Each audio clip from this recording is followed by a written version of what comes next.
Gene Sharp, a preacher's son whose own gospel of nonviolent struggle inspired velvet revolutions that toppled dictators on 4 continents, died January 28 at his home in Boston.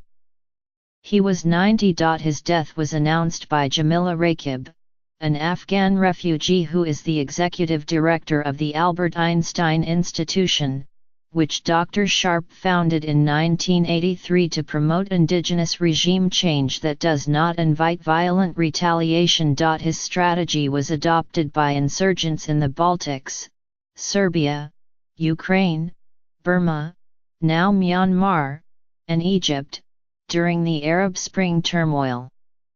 The Occupy Wall Street movement and other Occupy demonstrations to protest economic inequality in the United States also drew from the Sharp manual. Drive. Sharp became an intellectual father of peaceful resistance and the founder of an academic discipline devoted to his lifetime cause, one that synthesizes the philosophies espoused by Einstein, Gandhi, Tolstoy, Thomas Hobbes, Henry David Thoreau and the Rev. Dr. Martin Luther King Jr. He could also be a pragmatic strategist and, though generally shy and mild-mannered, a sometimes strident advocate. He armed his diverse followers with a list of 198 of what he called nonviolent weapons of protest and non-cooperation to disrupt or even paralyze oppressive authorities in South America. "They're not tweeting Che Guevara, they're tweeting Gene Sharp," said the Scottish journalist Ruaridh Arrow, who made an acclaimed documentary film about Dr. Sharp in 2011, How to Start a Revolution, and wrote his biography, to be published this year. Mr. Sharp urged protesters, among other things, to adopt a singular color, orange in Ukraine, or a symbol, Serbian housewives banging pots and pans. Other weapons of organized civil disobedience, he said, include boycotts, mock funerals, hunger strikes and what he called dilemma protests, which hornswoggle governments into counterproductive responses. Weapon number 57 was what he called lysistratic non-action, the name derived from Aristophanes' anti-war play Lysistrata, in which ancient Athenian women withhold sex from belligerent men until they agree to renounce aggression. His philosophy could be reduced to 2 axioms. First, autocracies are vulnerable to being undermined because dictators are never as strong as they tell you they are, he said in Mr. Arrow's film, and people are never as weak as they think they are. Second, while limited violence against dictatorial governments may sometimes be inevitable, violence provokes more violence, a strategy that gives dictators an advantage. While Gandhi's death in 1948 galvanized a young Dr. Sharp to begin preaching nonviolence, he was no pacifist.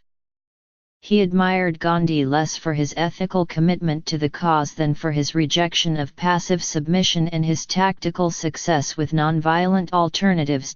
Characterized variously as the Machiavelli of nonviolence and the Clausewitz of nonviolent warfare, Mr. Sharp argued that nonviolent resistance draws its strength from basic human nature. It doesn't build on the capacity of people to love each other and turn the other cheek, he told the Boston Globe in 1983, but on people's capacity to be stubborn and cussed, and we're all good at that.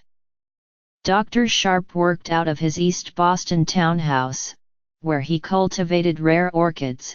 It had doubled as his institution's cramped headquarters since funding began withering in 2004. The tipping point was a fallout with his chief benefactor, Peter Ackerman, a Wall Street investor, who began another organization to promote nonviolence. Drive. Sharp was little known in the United States, but abroad he was a Forrest Gump of popular revolutions, turning up to observe insurgencies from Tiananmen Square in Beijing to Tahrir Square in Cairo. He advised Yasser Arafat, the leader of the Palestine Liberation Organization, on peaceful protest. His Oxford thesis, published in 1973 as The Politics of Nonviolent Action, a conceptual framework for liberation, became a manual for revolutionaries everywhere. Another of his 30 or so books, Civilian-Based Defense, a Post-Military Weapons System, 1990, was invoked by government officials in Lithuania, Latvia, and Estonia in 1991 as they regained independence from the Soviet Union. I would rather have this book than the nuclear bomb, Auditrius Butkevičius, the former Lithuanian defense minister, once said. Jean Elmer Sharp was born on January 21, 1928, in North Baltimore, Ohio, to Paul Sharp, an itinerant Protestant minister and high school English teacher, and the former Eva Allgaier, an elementary school teacher. He received a bachelor's degree in social science from Ohio State University in 1949 and later earned a master's in sociology there. Sharp, who never married, is survived by a brother, Richard. During the Korean War, rather than declaring himself a conscientious objector, Dr. Sharp refused to cooperate with his draft board because he opposed conscription altogether. Sentenced to 2 years in prison for draft dodging, he served 9 months. But his protest in his first book generated a sympathetic response from Albert Einstein, prompting Mr. Sharp to name his institution after him. Einstein, who died in 1955, wrote the foreword to Dr. Sharp's first book, Gandhi Wields the Weapon of Moral Power, 3 case studies, published in 1960. My activist experience was limited to one lunch counter sit-in in Columbus, Ohio, and my civil disobedience to conscription, which didn't do much to get rid of the war system, Dr. Sharp told Reason magazine in 2011. I only felt that I was maintaining my own integrity there. I was out to move beyond that.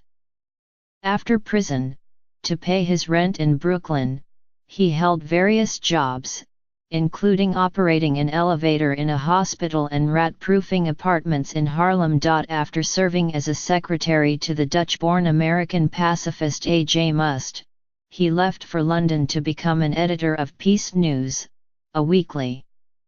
He distributed leaflets and pamphlets promoting nuclear disarmament that were among the first to popularize the universal symbol of the peace movement, the circular logo designed by the British artist Gerald Holtham using semaphore signals for NND.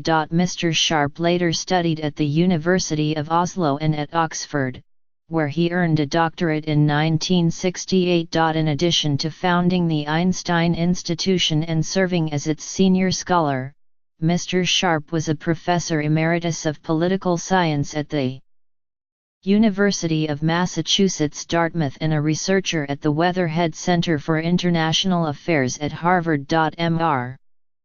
Sharp generally argued that the United States should avoid involvement in indigenous revolutions. Nonetheless, Iran accused him of having links to American intelligence agencies, and Hugo Chavez, the leftist former president of Venezuela, called him a tool of President George W. Bush. Mr. Sharp believed that dictators of every political stripe were empowered by the willing obedience of their subjects, and that his nonviolent alternatives to revolution were open to everyone in the U.S. During the civil rights struggle, both sides used these techniques, he told the magazine The New Statesman in 2013. In the bus boycott, when black people organized car sharing in protest against segregation, their opponents refused to sell them gasoline and canceled insurance policies on their cars. I don't think that was a wonderful thing to do, but it's certainly better than lynching. He added, governments won't have to fight terrorism anymore if the people who might have been terrorists learn to use this kind of struggle instead.